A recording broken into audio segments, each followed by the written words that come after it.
अस्सलाम वालेकुम एस्पायरेंट्स। उम्मीद है आप सब खैरियत से होंगे। आज जो हम है डॉन न्यूज़पेपर का एक आर्टिकल है, बैटल ऑफ आइडियाज बाय अजीज अहमद चौधरी। 31 दिसंबर 2023 का ये डॉन न्यूज़पेपर का एनालिसिस हम करने जा रहे हैं। डॉन न्यूज़पेपर में हम जो है जो सबसे इम्पोर्टेंट आर्टिकल, एडिटोरियल ओपिनियन जो है आएगा, हम उसके बारे में डेली बेसिस पे कुछ ना कुछ डिस्कस किया करेंगे। ठीक है जी। तो 31 दिसंबर के हवाले से जो इम्पोर्टेंट आर्टिकल है, ओपिनियन है, वो हम आज करने वाले हैं, जिसका नाम है बैटल ऑफ आइडियाज। ठीक है, ये लिखा है अजीज अहमद चौधरी ने। ठीक है, डेट है 31 दिसंबर 2023।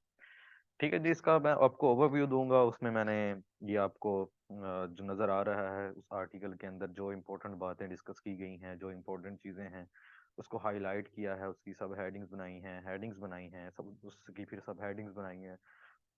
उस आर्टिकल को डिफरेंट वेज के अंदर जो है मैंने ब्रेक डाउन किया। तो उम्मीद है आपको समझ आ जाएगी।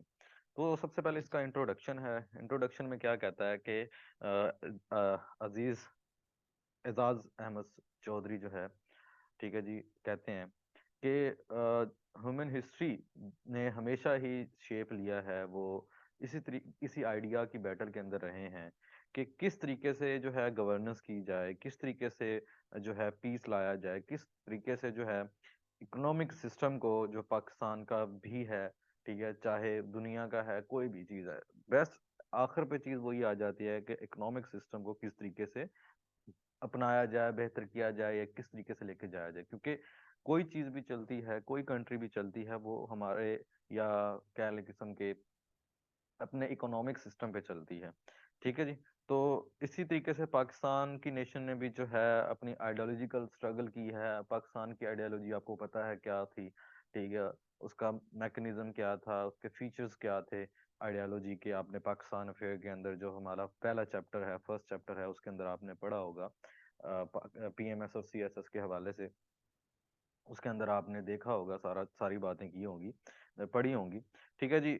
और इसी तरीके से पाकिस्तान का जो फ्यूचर है, ठीक है, वो भी इसी चीज़ पे डिपेंड होता रहा है कि क्या पाकिस्तान का फ्यूचर होगा, हमारी बैकग्राउंड क्या था, हमारी आइडियोलॉजी वगैरह क्या थी।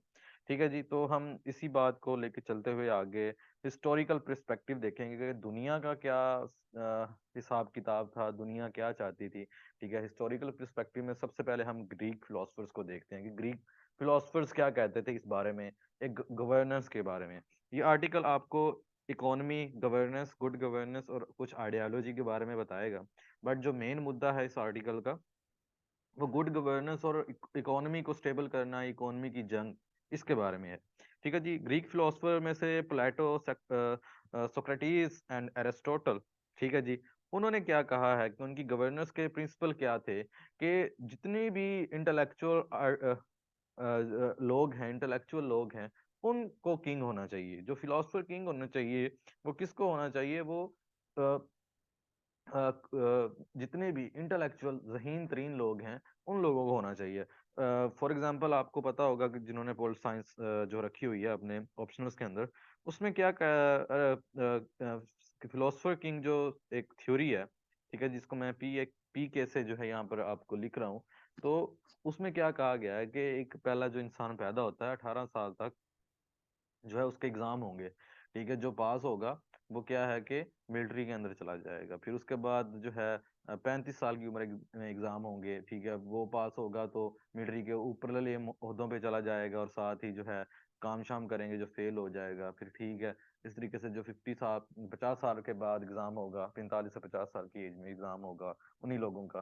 ठीक है, उसमें से जो पास होंगे वो फिलोसफर्स किंग्स बनेंगे, एडमिनिस्ट्रेशन को संभालेंगे, जो फेल होंगे वो फिर मिलिट्री या दूसरे मामलात को संभालेंगे। तो इसी तरीके से इंटेलेक्चुअल लोगों का एग्जाम होता रहेगा। ठीक है, बार बार वक्त गुजरने के साथ साथ, ठीक है, डिफरेंट टाइम्स के साथ डिफरेंट एग्जाम्स होंगे। तो वो इस तरीके से आपको क्या होगा, आपकी इंटेलेक्चुअल जो है, आप कितने इंटेलेक्चुअल हैं पता कर लिया जाएगा। तो वो ही थ्योरी जो है इन्होंने दी है। इस तरीके से हम यूरोपियन की बात करें, उनमें से जैसे थिंकर है, जॉन लॉक है, ठीक है। उन्होंने क्या कहा था गवर्नेंस का कि कॉन्स्टिट्यूशनलिज्म होनी चाहिए, कॉन्स्टिट्यूशन होना चाहिए, ठीक है, लिबरलिज्म होना चाहिए, डेमोक्रेसी होनी चाहिए, ठीक है। इसी तरीके से अमेरिकन फाउंडिंग फादर्स ने क्या कहा था, ठीक, उन्होंने लिबर्टी की बात की, फ्री आइडियाज की बात की, ठीक है, फ्रीडम ऑफ स्पीच की बात की, ठीक है जी, डेमोक्रेसी की बात की, कैपिटलिज्म की बात की। इस तरीके से हम कार्ल मार्क्स की बात करें, ठीक है, उसकी जो थ्योरी है, ठीक है जी, वो भी सोवियत यूनियन की तरफ से जो है लीड की गई, ठीक है। फिर उसके बाद फेल हो गई, क्योंकि जब सोवियत यूनियन टूटा, ठीक है, तो फिर वो फेल हो गई। तो इस तरीके से वो सारा का सारा चलता रहा काम। बट क्या है कि उसने वही बात की कि हर एक इंसान को बराबर के हकूक, समझ लें एक किस्म की इक्वालिटी की बात की, ठीक है जी। ठीक है जी। उसके बाद डेंग जियोपिंग है, ठीक है, उन्होंने क्या बात की, मार्केट की इकोनॉमी की बात की कि इकोनॉमिक सिस्टम होना चाहिए, ठीक है जी, सब लोगों की इकोनॉमी बेहतर होनी चाहिए, ठीक है जी। उसके बाद ली कमान यू है, उन्होंने सिंगापुर को देखे बिल्डअप किया, आप देखे इतना बड़ा सिंगापुर बना दिया, ठीक है जी। उन्होंने मेरिटोक्रेसी की बात की, ठीक है जी, प्रैग्मेटिज्म की बात की, ठीक है जी, क्लियर गवर्नेंस की बात की, और फिर बिल्ड फर्स्ट नेशन बिल्ड करने की बात की कि आपकी जो फर्स्ट नेशन है दुनिया की, वो नेशनलिज्म पे होनी चाहिए। आपका सारा का सारा सिस्टम जो है वो नेशनलिज्म पर होना चाहिए। अब ये तो होगी बात बैकग्राउंड की दुनिया की कि उन्होंने क्या किया, बट हमारा जो मेन मुद्दा है वो पाकिस्तान के बारे में है, ठीक है। पाकिस्तान की आइडियोलॉजी क्या थी। अब उसके बाद पाकिस्तान को अब क्या चैलेंजेस है, आइडियोलॉजिकल चैलेंजेस क्या है। नरेंद्र मोदी के जो है शिफ्टिंग हुई है, जब से मोदी प्राइम मिनिस्टर बना है, पिछले 5 साल का टेन्योर उसने गुजारा है, उसके बाद ये वाले 5 साल भी अभी वो पूरे कर जाएगा। पर पाकिस्तान में तो ऐसा नहीं होता कि कोई भी एक पीएम आए और वो 5 साल निकाल जाए।